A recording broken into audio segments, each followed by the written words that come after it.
The Harrow Mill had been falling into Harrow Creek for 11 years by the time Millhaven County put it up for auction. Nobody wanted it. That was the general understanding. The mill wheel had seized sometime in the 1980s, and the creek had been slowly reclaiming the lower foundation stones ever since. The roof on the north side had caved in during the winter of 2009, and nobody had bothered to fix it because nobody owned it, and nobody was going to own it because nobody wanted it. The county listed it twice before that Tuesday in March. Both times, no bids. The minimum had been set at $4,000, and even that felt generous for what was essentially a large pile of organized stone with ambitions of becoming a smaller pile of disorganized stone. Walter Briggs bid $4,200, and the gavel came down before anyone had time to raise their number. He was 74 years old. He had spent 41 years as a millwright, first at the Dunmore paper plant in Ohio, then consulting across 6 states for operations that needed someone who understood what happened when the machine and the water and the stone all had to agree with each other. He had retired at 68 with a bad left knee, a good reputation, and more knowledge about the internal mechanics of mill systems than any 3 engineers half his age. He'd been bored for 6 years. June knew it. She hadn't said a word because she also knew that Walter Briggs being bored was not a problem you could solve with a suggestion. You had to let him find the thing himself. She found it first, technically. She had seen the county listing in the back of the Millhaven Gazette while Walter was driving them to their granddaughter's school play. She had torn it out quietly and put it in her coat pocket and waited 3 days. Then she had put it on the kitchen table next to his coffee and gone to do her weaving and let him sit with it. June Briggs was 72 years old. She had spent her career as a textile artist, which most people in Millhaven understood to mean she made things with yarn, which was true the way saying a cathedral is a building with a roof is true. She had studied fiber arts at a small college in Vermont in the 1970s and spent the following decades working with natural dyes and handlooms, producing textile work that had been exhibited twice in regional galleries and once, quietly and without much fanfare, in a show in Chicago that a critic had called technically rigorous and emotionally precise. She had a room in their house in Millhaven that was entirely hers, full of threads and color and the particular silence that settles around serious work. When Walter came into that room 40 minutes after she'd left the listing on the table, she knew from the way he stood in the doorway. "The wheel is probably shot," he said. "Probably," she said. "Foundation stones on the creek side will need assessment." "Of course they will." He was quiet for a moment. "Roof's gone on the north face." "I saw the photograph." He leaned against the door frame. She kept her eyes on her work because she knew he needed to think out loud, and the best thing she could do was be a warm presence who didn't push. "It's a grist mill," he said finally. 1850s construction from the look of it. They built those things to last if someone bothered to maintain them." "Someone didn't bother," she said. "No," he said. "They did not." She set down her shuttle. She turned and looked at him. He was looking at the listing she'd torn from the paper. He was looking at it the way she'd seen him look at broken machines for 40 years, with the specific attention of someone who is not seeing what is there, but what could be there with the right hands and the right time. "Walter," she said. "June," he said. That was the whole conversation. That was enough. They drove out to look at it the next morning. The county had given them a key to the padlock on the main door, which turned out to be unnecessary because the main door had warped off its upper hinge and was being held shut by nothing more than habit. Walter pushed it open, and the smell hit them both. Old wood and cold water, And something else beneath those things, a mineral sharpness that Walter recognized as the smell of stone that has been doing serious work for a very long time. He stepped inside first. June followed. The interior was dim. The high windows on the south face were intact, which was more than Walter had hoped for. The floor was stone and timber, timber over stone, and he could see from the gaps where boards had rotted through that the stone beneath was solid. The main drive shaft ran along the ceiling, still in its original iron brackets, seized with rust but present, complete. The millstones were there, both of them. The runner stone had cracked at some point, and the crack had been patched, badly, probably 40 years ago, but the bedstone beneath it was whole and level and enormous, and exactly where it was supposed to be. Walter stood looking up at the drive shaft for a long time without saying anything. June was not looking up. She was looking at the walls. The lower walls were stone. The upper walls, above the point where the original builders had transitioned to timber framing, were paneled in wide boards of old-growth wood, darkened with age and moisture but intact.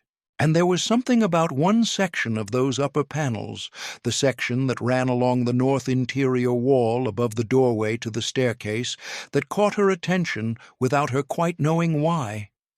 She crossed to it. She put her hand flat against the boards.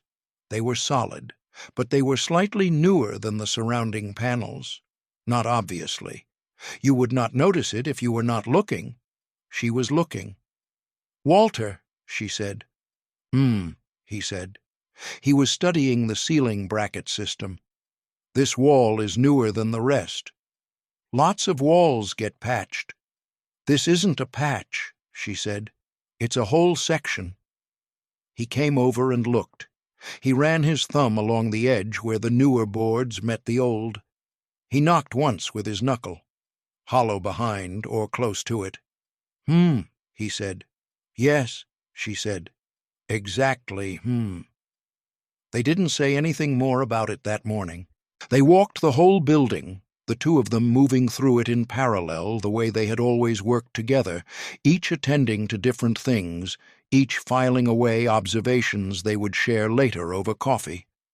Walter noted every mechanical component, every place where the water management system had failed or could be restored, every structural stress point in the timber frame.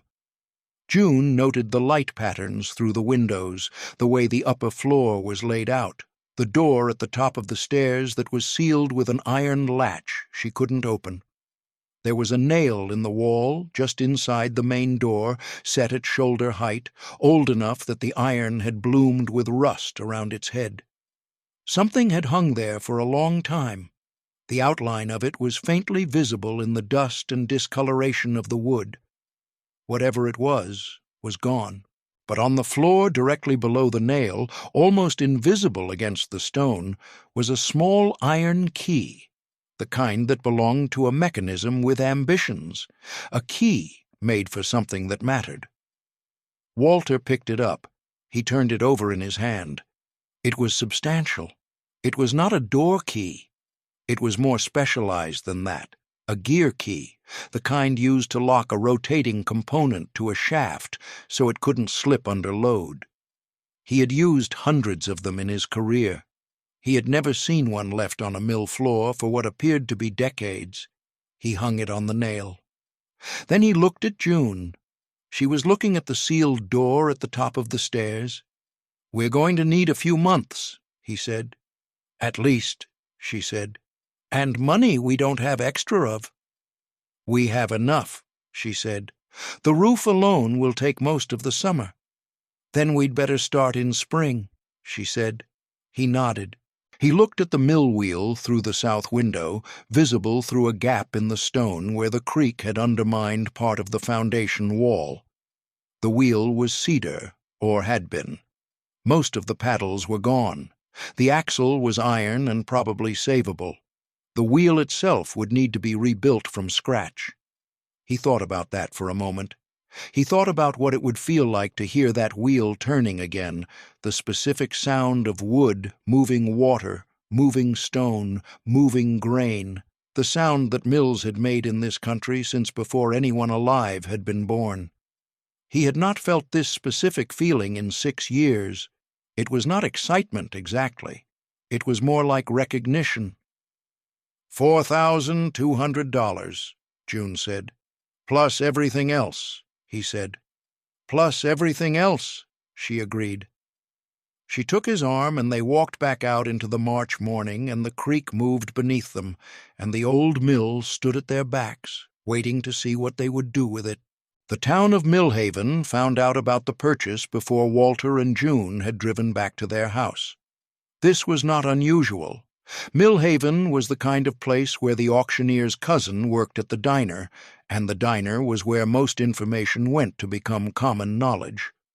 By the time Walter and June sat down to lunch in their own kitchen, the news had already passed through at least 4 separate conversations at the Millhaven family diner on Holt Street. Gordon Alcott heard it at 2 in the afternoon. He was the mayor of Millhaven, which was not a position that carried enormous authority in a town of 4,000 people, but was a position that carried enormous self-regard in a man of Gordon Alcott's temperament. He had been mayor for 9 years, and he had spent most of that time being comfortably certain that he understood Millhaven better than anyone else in it.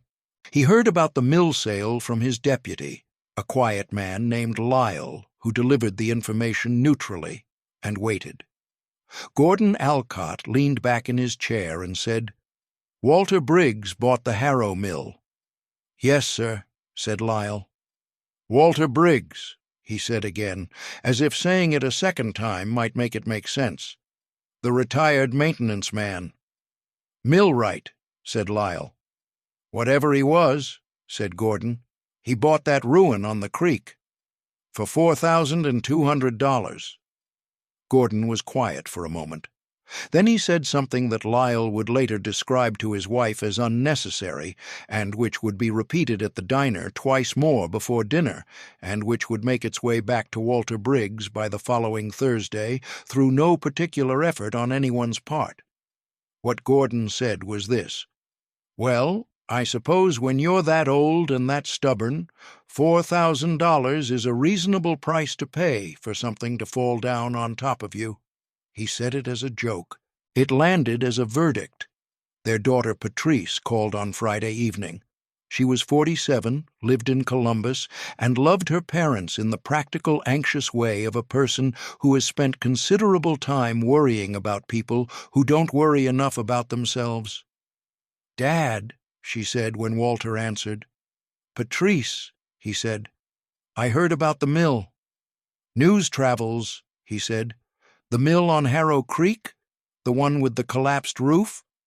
"The north face only," Walter said. "The south face is structurally sound." There was a pause. "Dad, that building is falling into the creek."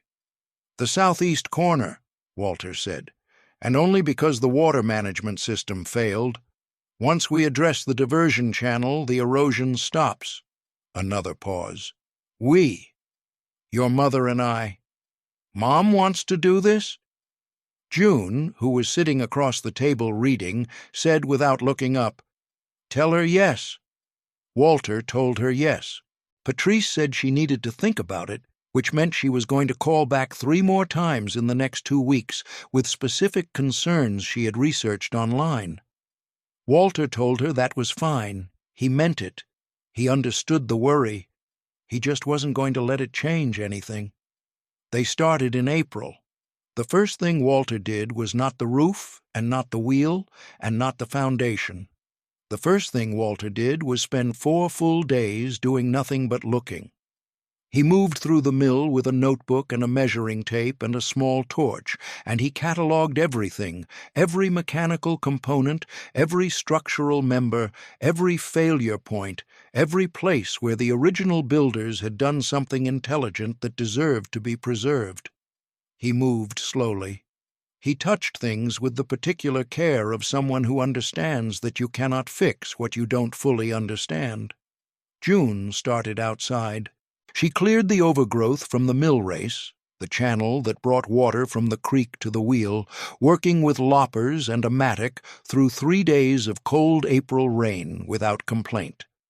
She had done physically demanding work all her life, and she approached this work the same way she approached her weaving, methodically, with attention to the whole pattern, even while working on one thread at a time.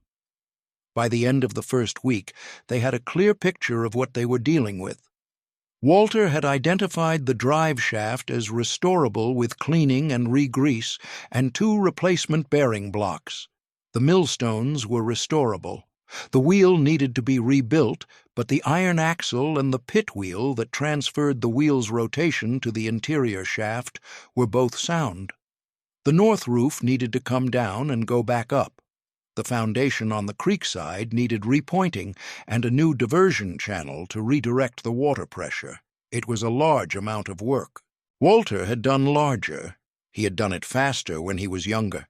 He made peace with the pace and started on the bearing blocks. June went upstairs.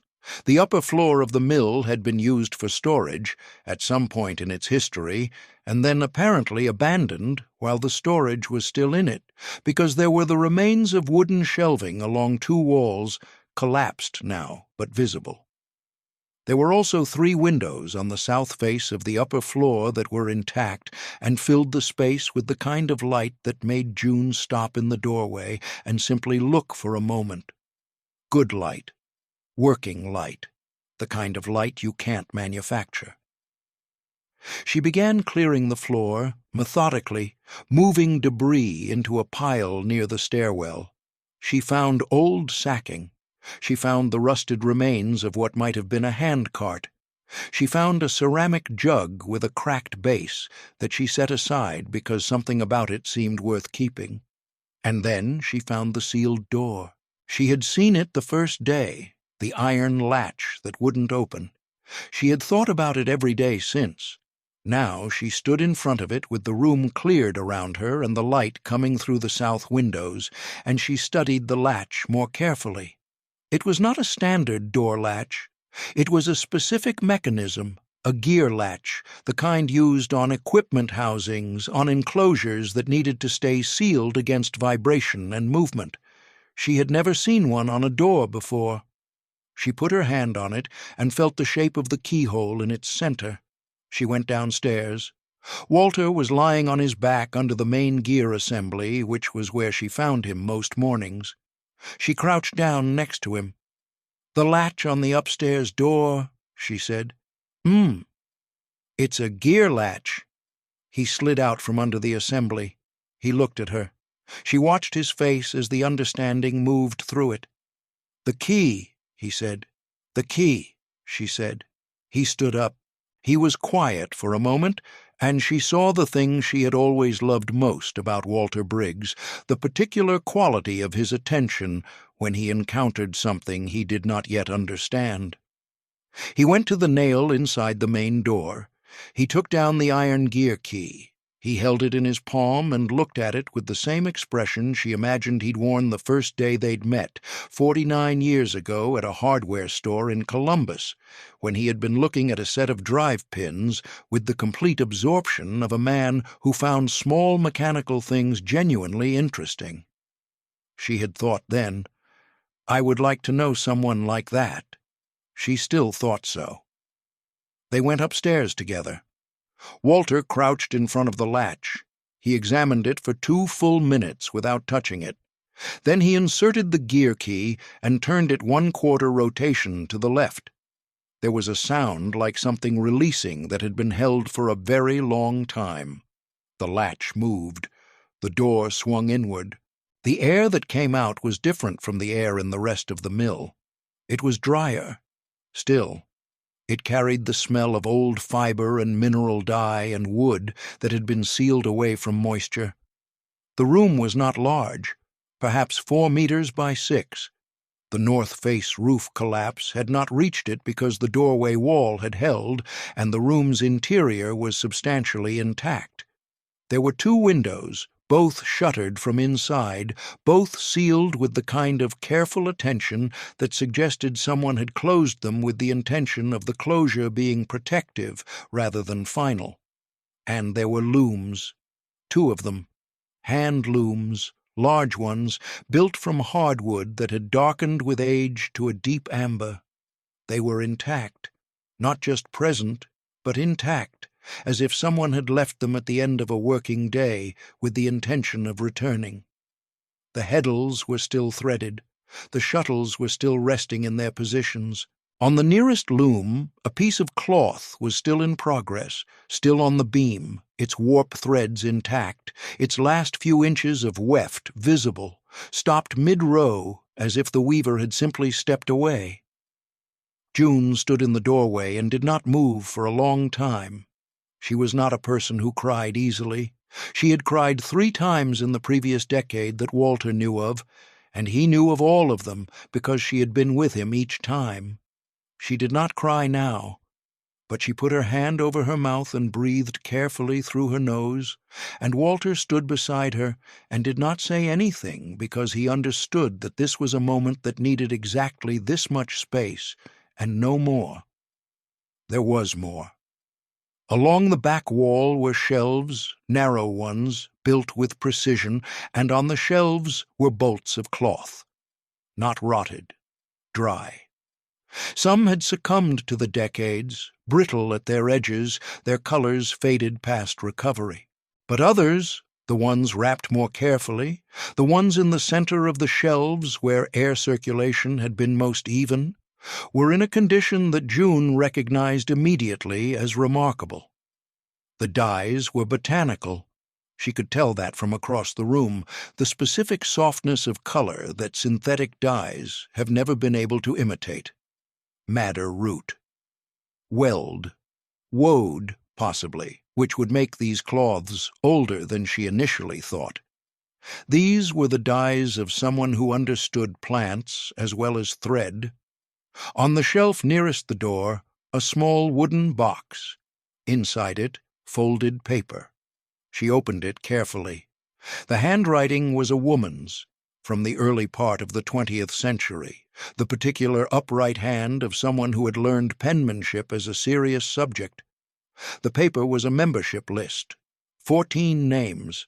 At the top, in slightly larger letters, the Harrow Mill Cooperative, established 1906, 14 women. Running a textile cooperative out of a sealed room in a working mill in 1906, in a small Ohio town that almost certainly had no idea they were there. June looked at Walter. Walter looked at her. "They hid it," June said. Her voice was steady. "They had to," Walter said. "They built this room and they worked in it, and they sealed it when they left, and nobody ever came back to open it." "Until now," Walter said. June looked back at the unfinished cloth on the loom, at the shuttle resting in the shed, waiting for the next pass of thread, waiting for 120 years. "I want to finish it," she said. Walter nodded. He understood that she did not mean today, and he understood that she did not mean quickly, and he understood that this was no longer just a building project. He had known from the moment the door swung open that the mill had just told them what it was supposed to become. He put his hand on her shoulder and she put her hand over his, and they stood in the doorway of that room in the particular silence of 2 people who have just found the thing they came for without knowing they were looking for it. If you have made it this far into Walter and June Briggs's story, hit subscribe, because what happens next is the part I have been waiting to tell you. The code enforcement notice arrived on a Thursday morning in June. It was 3 pages, issued by Millhaven County, and it cited 7 specific violations of the county's structural safety code. Walter sat at the kitchen table and read it twice. Then he made coffee, poured 2 cups, and brought June's up to her weaving room, where she had been spending 2 hours every morning since they'd opened the upstairs room, sitting with the looms and the cloth and the membership list, doing the research she needed to do before she touched anything. "Notice came," he said. She took her coffee. "How bad?" "7 items," he said. 60 days. She looked at him. "And if we don't meet it?" "Demolition order." She was quiet for a moment. "Gordon Alcott." Walter said nothing. The county didn't work that way, technically. A notice was a notice. But Gordon Alcott had been on the County Infrastructure Committee for 4 years, and everyone in Millhaven knew he had wanted that mill site cleared since before the first failed auction, because the parcel was creek-adjacent, and creek-adjacent land in Millhaven was the kind of land that developers had started noticing. "All right," June said. "What can you do yourself?" He had already made the list. 5 of the 7 items he could address with his own labor and the right materials. The remaining 2 required a licensed inspector's sign-off, which meant cost and time. He had priced the materials in his head on the walk upstairs. He had also, while he was at it, thought about the one item on the list that mattered most to him, which was the structural assessment of the north wall where the roof had failed. "The north wall is fine," he said. "The collapse was a roofing failure, not a structural failure. The wall is plumb, and the foundation beneath it is solid. Any engineer worth the paper their license is printed on will see that in 20 minutes. "Then we need an engineer," June said. They needed more than that. They also needed, June had decided over the past few weeks, to find out what the Harrow Mill Cooperative had actually been. 14 names on a folded piece of paper was a beginning. She had already found, through an afternoon at the Millhaven Public Library, that the cooperative had produced and sold cloth through a dry goods store in the county seat from 1906 until 1914, at which point the records went quiet. She had found 2 of the 14 names in census records. She had written, carefully and with a great deal of attention to getting the right words, to the Ohio Historical Society. They responded in 11 days.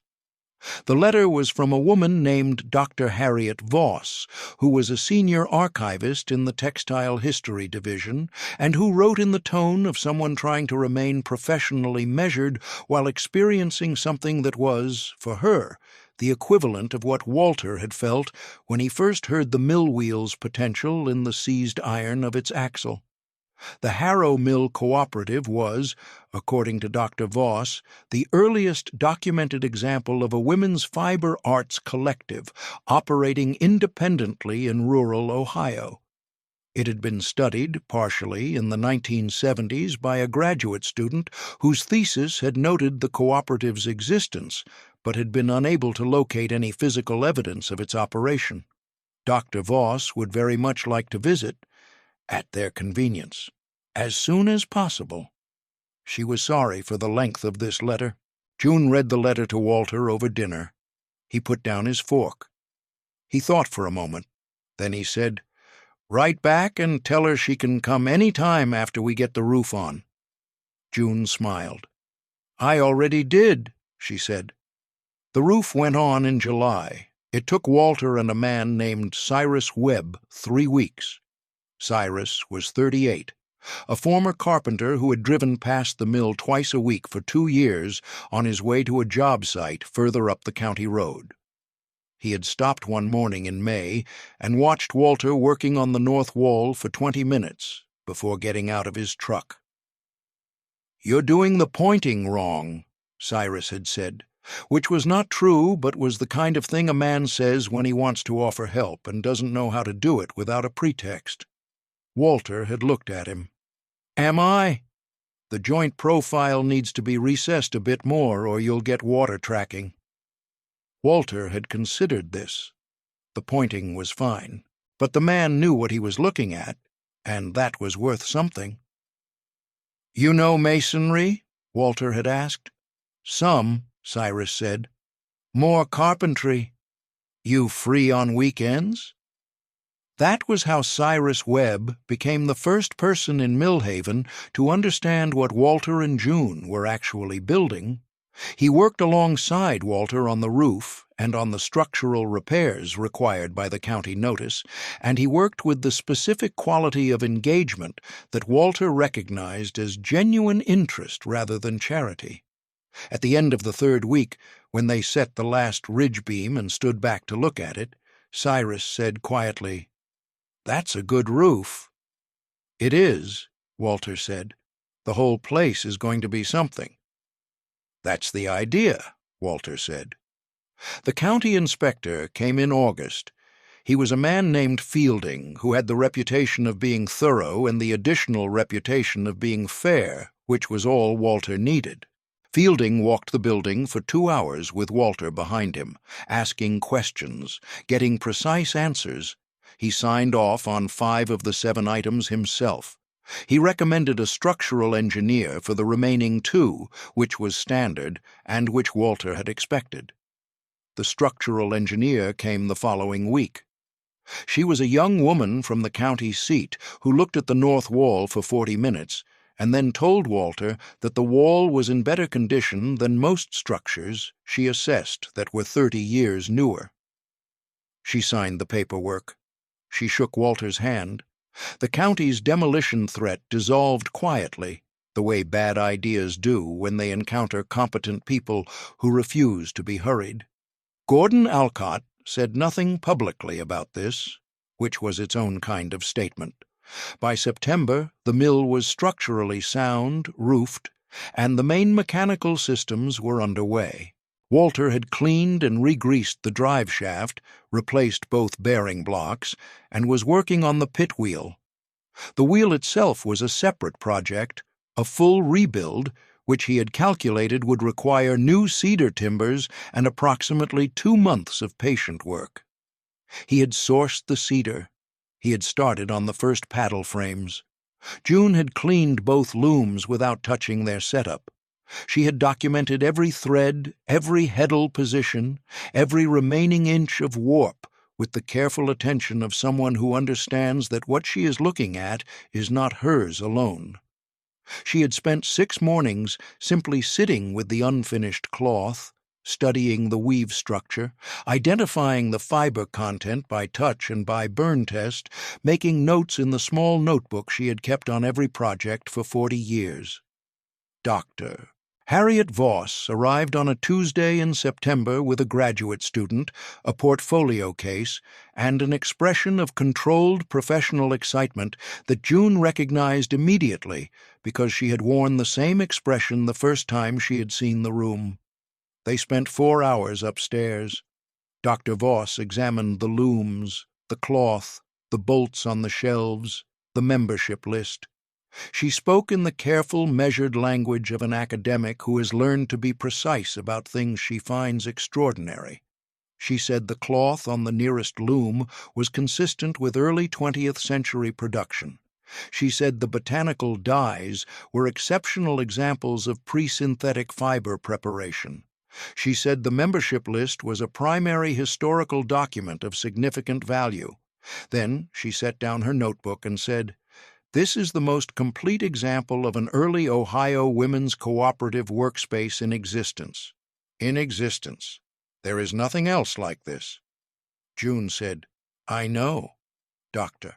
Voss said, "We would like to submit this site for state historical designation." Walter, who was at the door of the room and had been listening with the particular stillness of a man who is trying not to show that something has moved him, said, "How long does that take?" "With documentation of this quality and with the site in the condition you've brought it to," Dr. Voss said, "I would estimate 6 months. Possibly less." Walter nodded. He looked at June. She was looking at the loom with the unfinished cloth. "What happens after designation?" Walter asked. "The site receives protection and recognition. Grants become available for preservation. And," Dr. Voss said carefully, "the profile of the site increases considerably. People come to see designated sites." Walter thought about the wheel he was building in the yard. He thought about the millstones waiting to turn. He thought about what the mill would sound like when the water moved the wheel and the wheel moved the shaft, and the shaft moved the stones. and the whole thing spoke in the language of working machinery, the language he had known for 40 years and had been quietly missing for 6. "Then we'd better make sure the wheel is ready," he said. The town of Millhaven had been watching the Harrow Mill the way towns watch things they expect to confirm their predictions.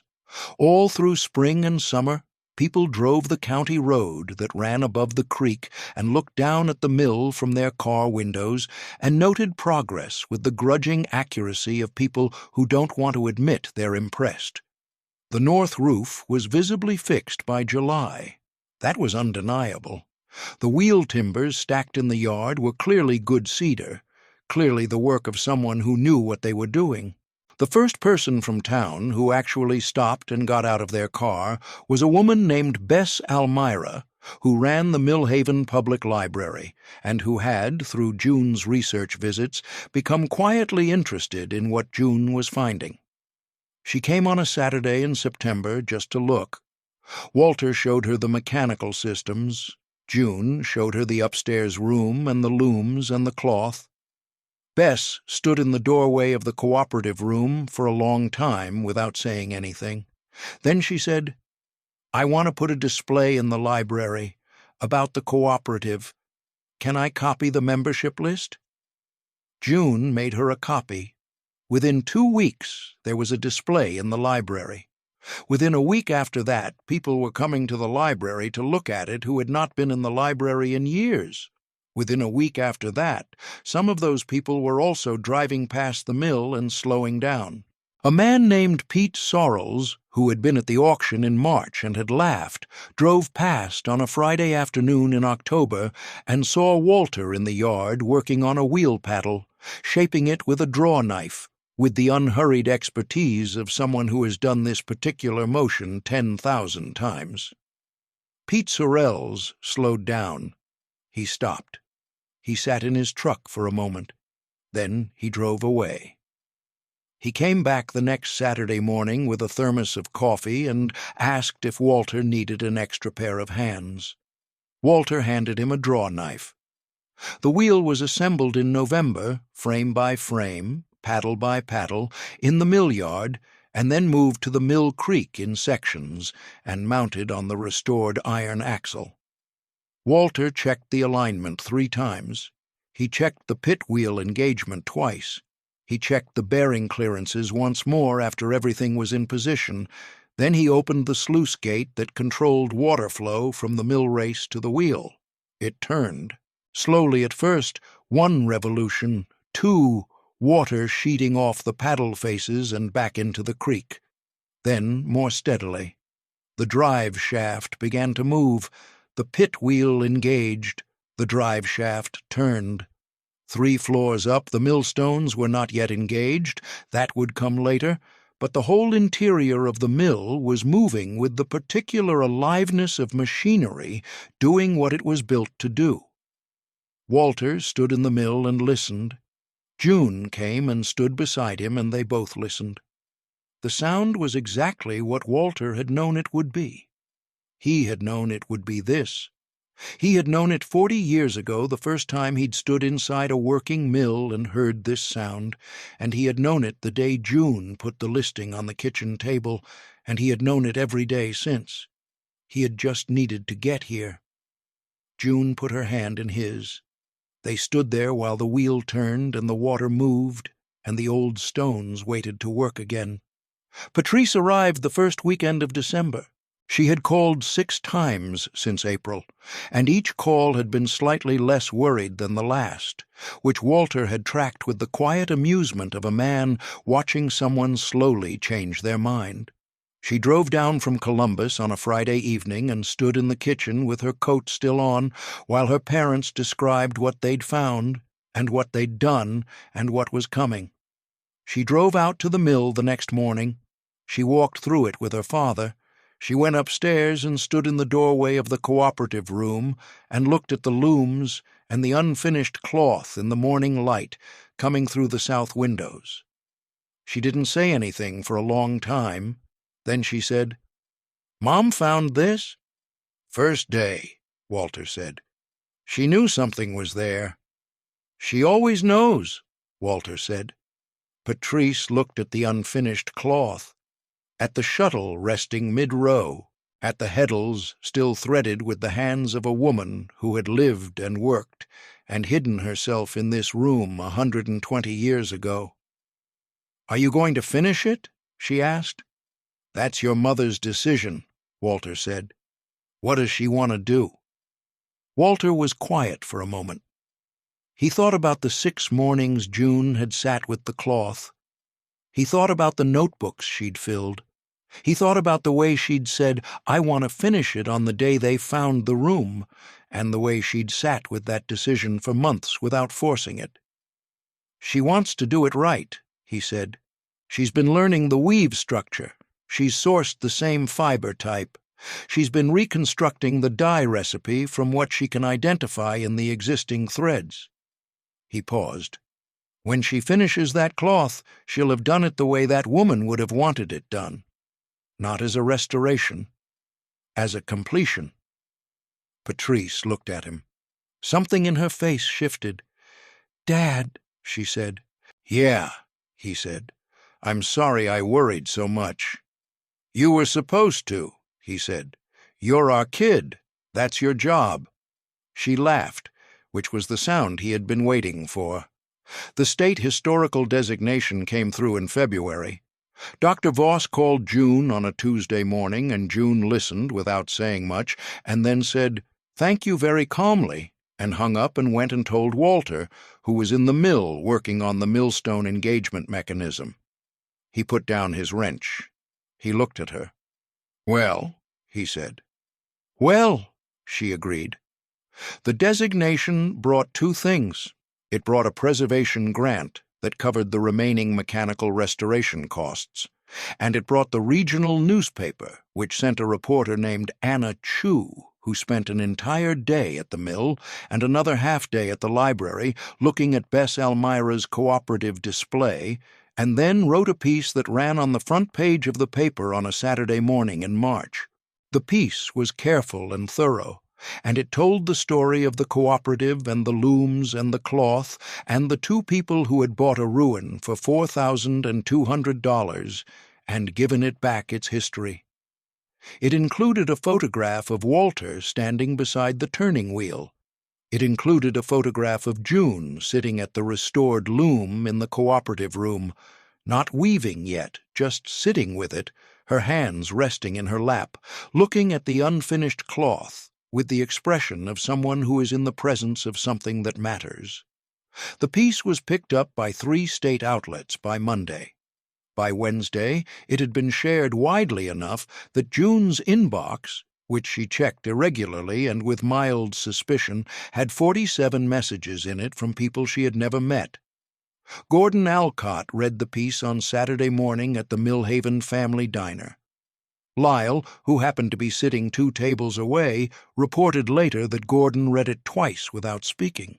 Then he folded the paper, finished his coffee, and left without saying anything to anyone. He drove to the mill on Sunday afternoon. Walter was in the yard. He saw Gordon's car come down the road and stop at the gate. He watched Gordon get out and stand at the gate for a moment, looking at the mill, at the wheel turning in the creek, at the sound of water moving machinery, moving the whole quiet building. Walter walked over to the gate. Gordon said, "It's something." Walter said, "It is." A pause. Gordon was not a man who found accountability comfortable, but he was not, when pressed, a coward. He looked at Walter and said, "I said something at the office, about the purchase, in March." "I heard," Walter said. Gordon nodded. He looked at the mill again. "I was wrong." Walter held the gate open. "You want to see the wheel?" They walked in together. The public opening was held on the first Saturday in April, which was also, by a coincidence that neither Walter nor June had planned but both appreciated, the 1-year anniversary of their first day of work on the building. The County Historical Society came. Dr. Voss came with 2 of her graduate students. Bess Elmira came, Pete Sorrells came and brought 3 other men who had, at various points in the previous year, stopped to watch and eventually to help. Patrice came from Columbus and brought her husband and their daughter, who was 11, and who stood in the cooperative room looking at the looms with the wide-open attention of someone encountering something for the first time that they will think about for the rest of their life. The mill wheel turned. Walter had engaged the millstones that morning for the first time, and the sound of the whole system working, wheel to shaft to stones, filled the building with a deep rhythmic presence that people who had never been inside a working mill before did not expect and could not quite describe afterward. June stood in the cooperative room and finished the cloth. She had been working toward this for 4 months, learning the weave structure, reconstructing the dye, sourcing the fiber. She had decided not to attempt to match the original exactly, but to complete it in her own hand, using the same structure and the same materials, but not pretending she was someone she was not. The completing weaver would be visible in the work if you knew what to look for. That was right. That was honest. That was what the women of the Harrow Mill cooperative deserved. Not erasure of the gap between them, but acknowledgment of it. A bridge of thread thrown across 120 years. She wove the last row in the afternoon, with 20 people standing in the doorway watching without making a sound. She tied off the weft, advanced the cloth beam one final time, and set down the shuttle. The room was quiet. Then Patrice's daughter, who had been standing at the front of the group, said, "Is it finished?" June looked at her. "It is," she said. After, when the visitors had moved through and the mill had been locked and the wheel slowed to its resting rhythm, Walter and June sat on the stone bench by the creek that Walter had built in October from the foundation stones he'd removed from the damaged corner. The wheel moved above them. The creek moved below. The late afternoon light came through the cedars at a low angle and made the water look like something precious. Walter reached into his shirt pocket and took out the iron gear key. He had carried it every day since the morning they found it on the floor. He got up and went inside and hung it on the nail just inside the main door, at the height where it had always been, in the shadow of whatever shape had hung before it. He came back and sat beside June. She was looking at the wheel. He was looking at the creek. The sound between them was the sound of a machine that knows what it is for. June said, 120 years. "Give or take," Walter said. She leaned her head against his shoulder. He put his arm around her. The wheel turned. The water moved. The mill was exactly what it had always been, waiting for the right people to come and understand it. They had understood it. That was all it had ever needed. I want to know how this story sat with you. Leave it in the comments below. Whatever you felt in that room when June set down the shuttle, whatever it brought up for you, it belongs there. This community is larger than I sometimes expect, and every voice in it matters. Tell me where you are watching from today. This story began in a small Ohio town on a cold morning in March, and it has traveled further than Millhaven ever imagined it would. Tell me where it found you. And I want to ask you something that this story left me thinking about. Has there ever been something in your life, a place, an object, a project, a person, that everyone around you called finished and worthless and done, and you looked at it and knew they were wrong? Not hoped, knew. Tell me what that was and what you did with that knowledge. Thank you for being here for Walter and June. The next story is already waiting, and I think you are going to want to hear it.